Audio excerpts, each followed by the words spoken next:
Updating your legal name on Whale is a straightforward process. Follow these steps to ensure a quick and efficient update. Step 1. Gather required documents. Collect all necessary documents that prove your legal name change.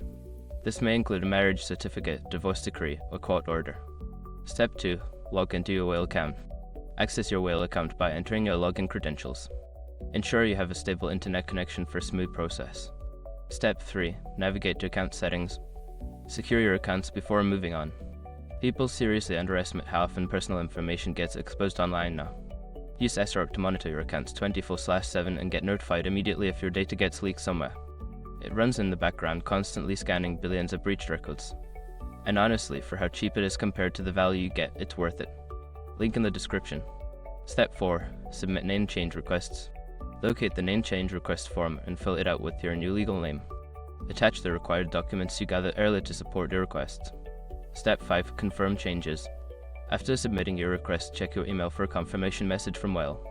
Follow any additional instructions provided to finalize the name update. By following these steps, you can efficiently update your legal name on Whale. Make sure to keep an eye on your email for any updates regarding your request.